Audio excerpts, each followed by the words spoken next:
Guys, so for today's video, I'm going to share to you this look. So this is my no makeup look. Yeah, because I was asked not to put any makeup on. I'm really trying out a new skincare product, so that's why I was asked not to put any makeup on. And I believe she's referring to foundation, powders, concealer, and anything that you put here in this part of your face. Word when I was asked not to put any makeup on, because I'm the kind of person who got used to like putting foundation or concealer or powder to my face because I have a very oily face, and aside from that I have a pimple, so I have to find a way on how I will be able to look better when I go out or every time I go to the office. So please continue watching this video and I'll share to you this look.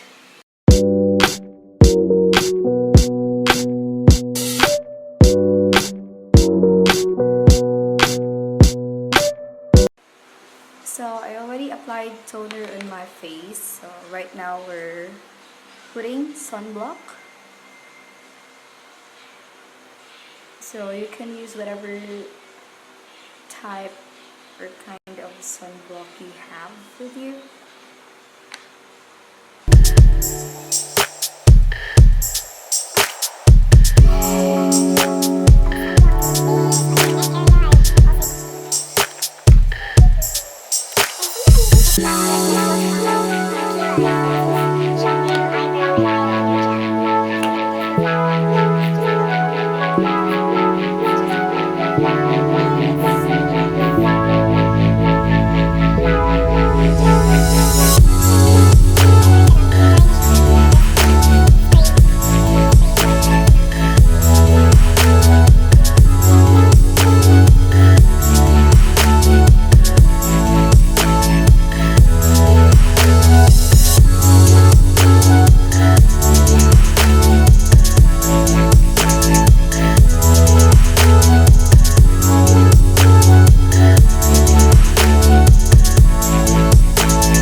To the eye makeup, and I'm going to use a bronzer. This is from Bilena in the shade of Earth, so I seldom use this one, so as an alternative to eyeshadow, so kanya itong gamitan, or neutral lang siya.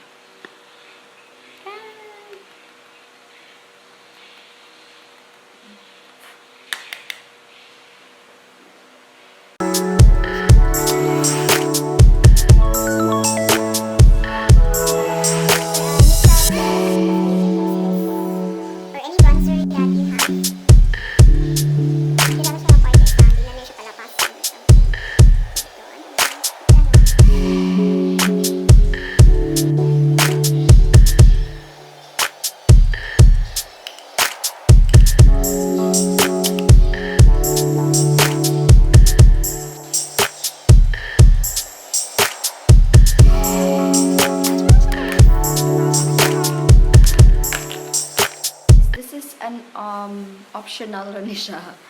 Kung ganahan mo mas dramatic ang look, then you can use eyeliner. So this is the Maybelline Line Tattoo, diba? Nang-apaksik na siya, kay overused na siya. But kung dili mo ganahan magbutang o eyeliner. That's alright. You can proceed to the next step. So, ako ganahan man ko magbutang-butang. So, ako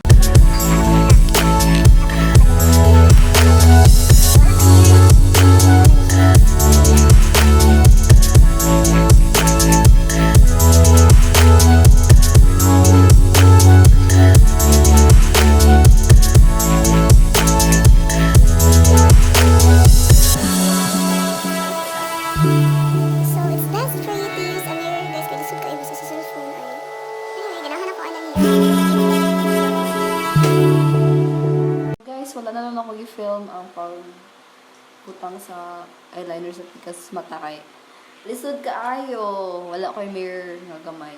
Anyway, let's move to the next step, which is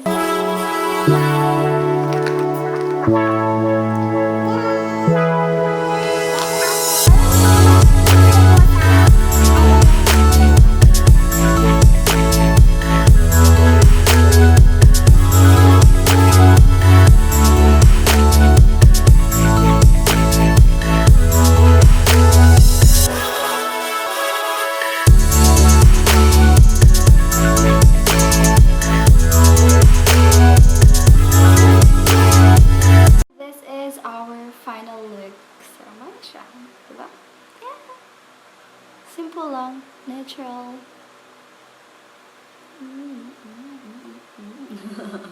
Diba? Cover ang pimples. Ano siya din ha? Ay, nalagay i-add. Ganun mo, butang-butang mo ka ng dali.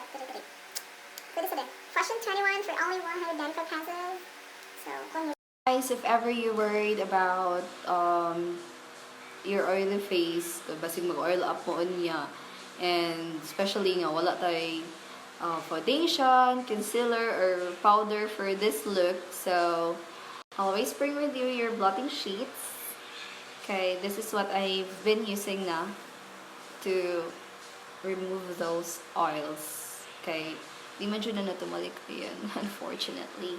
But anyway, thanks for watching this video and see you on my next vlog. And please don't forget to subscribe, like, and comment down below for any video suggestions.